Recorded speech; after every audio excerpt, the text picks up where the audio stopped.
Hi everyone, welcome back to Sandhya's vlog. ನಾನು ಇವತ್ತಿನ ವಿಡಿಯೋದಲ್ಲಿ ತುಂಬ ಜನಕ್ಕೆ ಇಷ್ಟ ಆಗದೇ ಇರೋವಂಥ ಒಂದು ವೆಜಿಟೇಬಲ್ ಅಂತಲೇ ಹೇಳ್ಬೋದು. ಇದು ಹಾಗಲಕಾಯಿ. ಆ ವರ್ಡ್ ಕೇಳೋಷ್ಟೊತ್ತಿಗೆ ಎಷ್ಟೊಂದು ಜನ ನಮಗೆ ಬೇಡ, ನಾವು ತಿನ್ನಲ್ಲ ಅಂತಾರೆ. ಅದು ಯಾವ ರೀತಿ ಮಾಡ್ತೀನಿ ಅಂತ ನೋಡಿಸ್ತೀನಿ ಬನ್ನಿ. ಮೊದಲಿಗೆ ಹಾಗಲಕಾಯಿನ ಈ ಥರ ಕಟ್ ಮಾಡಿಕೊಂಡು ಅದರಲ್ಲಿರೋ ಬೀಜನ ಎಲ್ಲ ತೆಗೆದ್ಬಿಟ್ಟಿದ್ದೀನಿ ನಾನು. ನೋಡ್ತಾ ಇರ್ಬೋದು ನೀವು.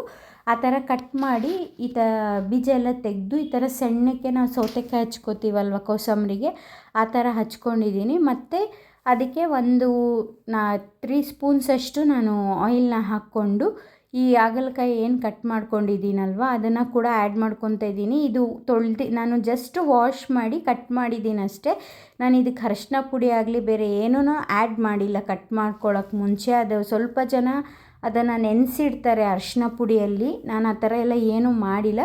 ಜಸ್ಟ್ ಅದನ್ನು ಆ ಥರ ಬೀಜ ಎಲ್ಲ ತೆಗೆದುಬಿಟ್ಟು ಈ ಥರ ಸಣ್ಣಗೆ ಹಚ್ಕೊಂಡು ಇದನ್ನು ಮ್ಯಾಕ್ಸಿಮಮ್ ಅಂದರೂ ಒಂದು 10 to 15 ಮಿನಿಟ್ಸ್ ನಾನು ಫ್ರೈ ಮಾಡ್ಕೊತೀನಿ ಆಯಿಲಲ್ಲಿ. ಇದು ಕಲ್ಲರೇ ಚೇಂಜ್ ಆಗೋಗಬೇಕು. ಆ ಕಸರೆ ಸ್ಮೆಲ್ ಏನಿರುತ್ತಲ್ವ ಅದೆಲ್ಲ ಉರಿತಾ ಇದ್ದಾಗೆ ಹೋಗುತ್ತೆ. ಲಾಸ್ಟಲ್ಲಿ ಸ್ವಲ್ಪ ಅರಿಶಿನ ಪುಡಿನ ಆ್ಯಡ್ ಮಾಡಿಕೊಂಡು ಉಪ್ಪನ್ನ ಆ್ಯಡ್ ಮಾಡಿಕೊಂಡ್ರೆ ನೀವು ಆಮೇಲೆ ಒಂದು 5 ಮಿನಿಟ್ಸ್ ಫ್ರೈ ಮಾಡಿಕೊಂಡ್ರೆ ಸಾಕು. ಅದು ಫುಲ್ ಕಸರೆ ಹೊಟ್ಟೋಗುತ್ತೆ. ಬಟ್ ಅದು ಕಸರೆ ವಾಸನೆ ಹೋಗುತ್ತೆ, ಅದು ಗೊತ್ತಾಗುತ್ತೆ ಫ್ರೈ ಮಾಡುವಾಗೆ. ನೀವು ಆ ಥರ ಹುರ್ಕೊಳ್ಳಿ. ಅದಷ್ಟರಲ್ಲಿ ನಾನು ಮಸಾಲ ರೆಡಿ ಮಾಡ್ಕೊತಾ ಇದ್ದೀನಿ. ಮಸಾಲಾಗೆ ನಾನು ಏನು ಮಾಡ್ತಾಯಿದ್ದೀನಿ ಅಂತಂದರೆ ಧನಿಯಾ 1 ಸ್ಪೂನಷ್ಟು ಧನಿಯಾನ ಹುರ್ಕೊತಾ ಇದ್ದೀನಿ. ಇದು ಅಷ್ಟೇ. ನೀವು ಕಸರೆ ತುಂಬ ಜನ ಹಾಗಲಕಾಯಿ ಅಂತಂದರೆ ಬೇಡ ಅಂತಾರೆ. ನೀವು ಈ ಪ್ರೊಸೀಜರ್ನ ನಾನು ಇವತ್ತು ಏನು ಮಾಡ್ತಿದ್ದೀನಲ್ವ ಆ ಒಂದು ಫಾಲೋ ಮಾಡಿದ್ರೆ ಆ ಪ್ರೊಸೀಜರು ಖಂಡಿತ ನಿಮ್ಮ ಮನೆಯಲ್ಲಿ ಇಷ್ಟ ಆಗುತ್ತೆ. ಯಾರು ಇದು ಹಾಗಲಕಾಯಿ ಗೊಜ್ಜಾ ಅಂತ ಕೂಡ ಕೇಳ್ತಾರೆ, ಯಾಕಂತಂದರೆ ಸ್ವಲ್ಪನೂ ಕಸರೆ ಅನಿಸಲ್ಲ. ಟ್ರೈ ಮಾಡಿ ಕಮೆಂಟ್ ಬಾಕ್ಸಲ್ಲಿ ಕಮೆಂಟ್ ಮಾಡಿ ನೀವು ಯಾವ ರೀತಿ ಇತ್ತು ಅಂತ. ನನಗೂ ಖುಷಿ ಆಗುತ್ತೆ. ಮತ್ತು ನೋಡೋ ಸಬ್ಸ್ಕ್ರೈಬರ್ಸ್ ಕೂಡ ಟ್ರೈ ಮಾಡ್ತಾರೆ. ಯಾಕಂತಂದರೆ ತುಂಬ ಜನ ನಾನು ಮಾಡೋ ಪ್ರೊಸೀಜರ್ನ ಕೇಳಿ ಹೌದು ಗೊತ್ತಾಗಲ್ಲ ಅಂತ ಹೇಳಿದ್ದಾರೆ. ಅದಕ್ಕೋಸ್ಕರ ನಾನು ನಿಮಗೂ ಹೇಳ್ತಾ ಇದ್ದೀನಿ. ಮತ್ತು ಒಂದು 1/2 ಸ್ಪೂನಷ್ಟು ಕಡಲೆಬೇಳೆ, 1/2 ಸ್ಪೂನಷ್ಟು ಉದ್ದಿನಬೇಳೆ, ಇದನ್ನು ಕೂಡ ನಾನು ಡ್ರೈ ರೋಸ್ಟ್ ಮಾಡ್ಕೊತಾ ಇದ್ದೀನಿ. ಇದೆಲ್ಲ ಮಸಾಲ ಮಾಡ್ಕೊಳ್ಳೋಕ್ಕೆ ನಾನು ಹುರ್ಕೋತಾ ಇರೋದು. ಸ್ವಲ್ಪ ಇದು ಬಂದು ನಾನು ಬೆಂಡೆಕಾಯಿ ಗೊಜ್ಜು ಆಲ್ರೆಡಿ ರೆಸಿಪಿ ಶೇರ್ ಮಾಡಿದ್ದೀನಿ. ಅದೇ ಥರ ಬರುತ್ತೆ ಇದು ಪ್ರೊಸೀಜರು. ಸೊ ನಾನು ಹಾಗಲಕಾಯಿನ ಮಾತ್ರ ಇದು ಫ್ರೈ ಮಾಡಿ ಹಾಕಿರೋದು. ಯಾರಾದರೂ ನಾನು ಬೆಂಡೆಕಾಯಿ ಗೊಜ್ಜು ರೆಸಿಪಿ ನೋಡಿಲ್ಲ ಅಂತಂದರೆ ನನ್ನ ಒಂದು ಯೂಟ್ಯೂಬ್ ಚಾನಲಲ್ಲಿ ಅದು ಕೂಡ ಇರುತ್ತೆ, ಹೋಗಿ ಚೆಕ್ ಮಾಡ್ಬೋದು ನೀವು. ಇಲ್ಲ ನೀವು ಯಾವುದಾದ್ರೂ ನಿಮಗೆ ಹೊಸ ರೆಸಿಪಿ ಬೇಕು ಅಂತ ಏನಾದರೂ ಅಂದರೆ ನನ್ನ ಯಾವುದಾದ್ರೂ ಒಂದು ವೀಡಿಯೋಲ್ಲಿ ನೀವು ಕಮೆಂಟ್ ಬಾಕ್ಸಲ್ಲಿ ಕೂಡ ಹೇಳ್ಬೋದು. ಯಾಕಂದರೆ ನಾನು ಕಮೆಂಟ್ ಬಾಕ್ಸ್ನ ಓಪನ್ ಮಾಡೇ ಇರ್ತೀನಿ. ಸೊ ಕಮೆಂಟ್ ಮಾಡ್ಬೋದು. ನೆಕ್ಸ್ಟ್ ನಾನಿಲ್ಲಿ ಜೀರಿಗೆ ಮತ್ತು ಗಸಗಸೆ, ಒಣಮೆಣ್ಸಿನ್ಕಾಯಿ, ಚಕ್ಕೆ, ಲವಂಗ, ಈರುಳ್ಳಿ ಇದಿಷ್ಟನ್ನು ಹಾಕ್ಕೊಂಡು ಫ್ರೈ ಮಾಡ್ಕೊತಾ ಇದ್ದೀನಿ. ಇನ್ನೊಂದು ಸಲ ಹೇಳ್ತೀನಿ ಬಿಕಾಸ್ ಫಾಸ್ಟಾಗಿ ಹೇಳಿದೆ ಅನಿಸುತ್ತೆ. ಗಸಗಸೆ 1/2 ಸ್ಪೂನಷ್ಟು, ಚಕ್ಕೆ 1 ಚಿಕ್ಕ ಪೀಸು, ಲವಂಗ 2, ಒಂದು 8 ಒಣಮೆಣ್ಸಿನ್ಕಾಯಿ ಮತ್ತು ಒಂದು ಅರ್ಧ ಈರುಳ್ಳಿ. ಈರುಳ್ಳಿ ಜಾಸ್ತಿ ಹಾಕೋದ್ರಿಂದ ಸ್ವೀಟ್ನೆಸ್ ಕೂಡ ಬರುತ್ತೆ. ಯಾರಾದರೂ ಸ್ವೀಟ್ ಇಷ್ಟಪಡ್ತೀನಿ ಅಂತಂದರೆ ಅವರು ಜಾಸ್ತಿ ಈರುಳ್ಳಿ ಕೂಡ ಆ್ಯಡ್ ಮಾಡ್ಕೋಬೋದು. ನೋಡ್ತಾ ಇರ್ಬೋದು ನಾನು ಇಷ್ಟು ಡ್ರೈ ಆಗೋವರೆಗೂ ಹುರ್ಕೊಂಡಿದ್ದೀನಿ. ಆ ಥರ ಗ್ರೀನ್ ಇದ್ದಿದ್ದು ಒಂದು ಹಾಗಲಕಾಯಿ ಈ ಥರ ಆಗಿದೆ. ಇದು ಸೀದಿರೋದಲ್ಲ, ನಾನು ರೋಸ್ಟೆಡಾಗಿ ಮಾಡಿರೋದು. ಬಿಕಾಸ್ ಅದು ಒಂದು ಕಸರೆ ಏನಿರುತ್ತೆ ಅದೆಲ್ಲ ಹೋಗ್ಬೇಕಲ್ವ, ಅದಕ್ಕೋಸ್ಕರ. ಈಗ ನೋಡಿ ಅರಿಶಿನ ಕೂಡ ಆ್ಯಡ್ ಮಾಡಿರೋ ಕ್ಲಿಪ್ಪಿಂಗ್ ಹಾಕಿದ್ದೀನಿ. ನೀವು ಇದಕ್ಕೆ ಉಪ್ಪು ಕೂಡ ಆ್ಯಡ್ ಮಾಡಿಕೊಂಡು ಇನ್ನೊಂದು 5 ಮಿನಿಟ್ಸ್ ಇದನ್ನು ಹುರ್ಕೊಂಡ್ರೆ ಇದು ಕೂಡ ರೆಡಿ ಇರುತ್ತೆ. ತುಂಬ ಅಂತೂ ಕಸರೆ ಇರೋದಿಲ್ಲ. ಟ್ರೈ ಮಾಡಿ ಬೇಕಿದ್ರೆ ನೀವು.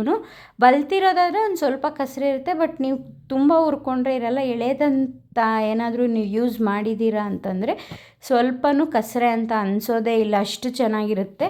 ಮತ್ತು ನಾನು ಮಸಾಲ ಹಾಕ್ಕೊತೀವಲ್ಲ ಆಗ ನೀವು ಬೆಲ್ಲ ಕೂಡ ಆ್ಯಡ್ ಮಾಡ್ಕೋಬೋದು, ನಿಮ್ಮ ಮನೇಲಿ ಬೆಲ್ಲ ಇಷ್ಟಪಡ್ತಾರೆ ಅಂತಂದರೆ. ಈಗ ಅದನ್ನೆಲ್ಲ ಹುರ್ಕೊಂಡು ನಾನು ನೆಕ್ಸ್ಟು ಮಸಾಲ ಎಲ್ಲ ಏನಾಗಲೇ ಹುರ್ಕೊಂಡಿದ್ನಲ್ವ ಅದಕ್ಕೆ ಕೊಬ್ಬರಿ ಕೂಡ ಹಾಕ್ಕೊಂಡು ಅದು ಕೂಡ ಕಂಪ್ಲೀಟಾಗಿ ಕೂಲ್ ಆಗಿದೆ. ನೋಡ್ತಾ ಇರ್ಬೋದು. ನಾನು ಇವಾಗ ಅದನ್ನು ಮಿಕ್ಸರ್ ಜಾರ್ಗೆ ಹಾಕ್ಕೊತಾ ಇದ್ದೀನಿ. ನಾನು ಹುರಿದಿರೋದೆಲ್ಲ ಪ್ಲೇಟಲ್ಲಿ ಹಾಕ್ಕೊಂಡು ಈ ನಡುವೆ ತೋರಿಸ್ತಾ ಇರೋದು. ಬಿಕಾಸ್ ಸ್ವಲ್ಪ ಜನ ಹೇಳ್ತಿದ್ರಿ ನೀವು ಹುರಿದಿರೋದು ಡೈರೆಕ್ಟಾಗಿ ಮಿಕ್ಸರ್ ಜಾರ್ಗೆ ಹಾಕಿದ್ರೆ ನಮಗೆ ಗೊತ್ತಾಗಲ್ಲ ಎಷ್ಟು ಹುರ್ಕೋಬೇಕು ಅಂತ ಅಂದ್ಬಿಟ್ಟು. ಸೊ ನಾನು ಇವಾಗ ಪ್ಲೇಟಲ್ಲಿ ಹಾಕಿನೇ ಈ ನಡುವೆ ತೋರಿಸ್ತಾ ಇದ್ದೀನಿ. ಅದನ್ನು ಹಾಕ್ಕೊಂಡು ಇದಕ್ಕೆ ನಾನು ಎಕ್ಸ್ಟ್ರಾ ಇವಾಗ ಬಂದು ಹಸಿ ಕೊಬ್ಬರಿ ಹಾಕ್ಕೊತಾ ಇದ್ದೀನಿ. ನಿಮ್ಮ ಹತ್ರ ಹಸಿ ಕೊಬ್ಬರಿ ಇದ್ದರೂ ಹಾಕ್ಕೊಬೋದು, ಇಲ್ಲ ಒಣ ಕೊಬ್ಬರಿ ಇದ್ದರೂ ಹಾಕ್ಕೊಬೋದು. ಮತ್ತು ನಾನು ಟೊಮೆಟೊ ಕೂಡ ಹಾಕ್ಕೊತಾ ಇದ್ದೀನಿ. ಒಂದು ಟೊಮೆಟೊನ ನಾನು ರುಬ್ಬಕ್ಕೆ ಹಾಕ್ಕೊತಾ ಇದ್ದೀನಿ. ಇನ್ನೊಂದು ಮಾಮೂಲಿ ಒಗ್ಗರಣೆಗೆ ಹಾಕ್ಕೊಳ್ಳೋಣ ಅಂತ ನಾನು ಜಸ್ಟ್ ಒಂದು ಟೊಮೆಟೊನ ರುಬ್ಬಕ್ಕೆ ಹಾಕ್ಕೊಂಡಿದ್ದೀನಿ. ನೀವು ಇದನ್ನು ಯಾವುದೇ ರೀತಿ ಫ್ರೈ ಮಾಡಿರೋದಾಗಿರ್ಬೋದು, ಇಲ್ಲ ಬೇಯಿಸಿರೋದಿಲ್ಲ, ಹಸಿ ಟೊಮೆಟೊನೇ ನಾನು ಆ್ಯಡ್ ಮಾಡ್ಕೊತಾ ಇರೋದು. ಈಗ ಅದನ್ನೆಲ್ಲ ರುಬ್ಕೊಂಡು ಬಂದಿದ್ದೀನಿ. ಫುಲ್ಲು ಸಾಫ್ಟಾಗಿ ಪೇಸ್ಟ್ ಥರ ಮಾಡ್ಕೊಂಡಿರಬೇಕು. ಸ್ವಲ್ಪ 1-2 ರೌಂಡ್ಸ್ ಹಂಗೆ ಆನ್ ಮಾಡಿ ಆಫ್ ಮಾಡಿಕೊಂಡು ನಂತರ ಅದಕ್ಕೆ ನೀರು ಹಾಕಿ ಕೂಡ ನೀವು ಪೇಸ್ಟ್ ಥರ ಮಾಡ್ಕೋಬೇಕು. ಇವಾಗ ನಾನು ಒಗ್ಗರಣೆಗೆ ಸ್ವಲ್ಪ ಕ್ವಾಂಟಿಟಿಯಲ್ಲಿ ಮಾಡ್ಕೋತಾ ಇರೋದ್ರಿಂದ ನಾನು ಪ್ಯಾನ್ ಆಗಲೇ ಏನು ಹುರ್ಕೊಂಡಿದ್ನಲ್ವ ಅದರಲ್ಲೇ ಹಾಕ್ಕೊತಾ ಇದ್ದೀನಿ.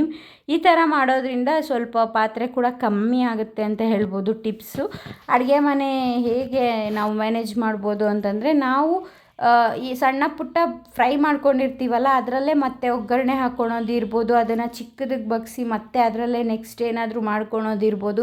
ಈ ಥರ ಮಾಡ್ಕೊಳ್ಳೋದ್ರಿಂದ ನಮಗೆ ರಿಸ್ಕ್ ಕೂಡ ಸ್ವಲ್ಪ ಕಡಿಮೆ ಆಗುತ್ತೆ ಪಾತ್ರೆ ತೊಳ್ಕೊಳ್ಳೋದಕ್ಕೆ. ನೆಕ್ಸ್ಟ್ ನಾನು ಆಯಿಲು ಮತ್ತು ಸಾಸಿವೆ, ಕಡಲೆಬೇಳೆ, ಉದ್ದಿನಬೇಳೆ ಹಾಕ್ಕೊಂಡು ಅದೆಲ್ಲ ಫ್ರೈ ಆಗ್ತಾಯಿದೆ ಅನ್ನೋವಾಗ ಆನಿಯನ್ಸ್ ಹಾಕ್ಕೊಂಡು, ಆನಿಯನ್ಸ್ ಕೂಡ ಫ್ರೈ ಆದಮೇಲೆ ಟೊಮೆಟೊ ಹಾಕ್ಕೊತಾ ಇದ್ದೀನಿ. ಆನಿಯನ್ಸ್ ಕೂಡ ಅಷ್ಟೇ ಒಂದು ತೊಗೊಂಡಿದ್ದೀನಿ, ಅರ್ಧ ಬಂದು ರುಬ್ಕೊಳ್ಳೋಕೆ ಹಾಕ್ಕೊಂಡಿದ್ದೀನಿ ನಾನು, ಇನ್ನು ಅರ್ಧ ಬಂದು ಒಗ್ಗರಣೆಗೆ ಹಾಕ್ಕೊಂಡಿದ್ದೀನಿ. ಬಿಕಾಸ್ ನಾನು ಸ್ವಲ್ಪ ಕ್ವಾಂಟಿಟಿಯಲ್ಲಿ ಮಾಡ್ಕೊತಾ ಇರೋದ್ರಿಂದ ಹಾಗಲಕಾಯಿ ಗೊಜ್ಜು ಸ್ವಲ್ಪ ಅಂದರೆ ಮುದ್ದೆಗೆ, ಅನ್ನಕ್ಕೆ ಎಲ್ಲ ಚೆನ್ನಾಗೇ ಇರುತ್ತೆ, ಚಪಾತಿಗೆ ಕೂಡ ಚೆನ್ನಾಗಿ. ಈಗ ಟೊಮೆಟೊ ಕೂಡ ಹಾಕ್ಕೊಂಡು ಇದನ್ನು ಕೂಡ ಫುಲ್ ಬೇಯಿಸೋವರೆಗೂ ನಾನು ಚೆನ್ನಾಗಿ ಬೇಯಿಸ್ಬಿಟ್ಟು ಆಗಲೇ ಏನು ರುಬ್ಕೊಂಡಿದ್ನಲ್ಲ ಮಸಾಲ ಅದನ್ನು ಕೂಡ ಹಾಕ್ಕೊಂಡು, ಇವಾಗ ರುಚಿಗೆ ನಿಮ್ಗೆ ಎಷ್ಟು ಬೇಕೋ ಅಷ್ಟು ಉಪ್ಪು ಮತ್ತು ಕೊತ್ತಂಬರಿ ಸೊಪ್ಪು ಮತ್ತು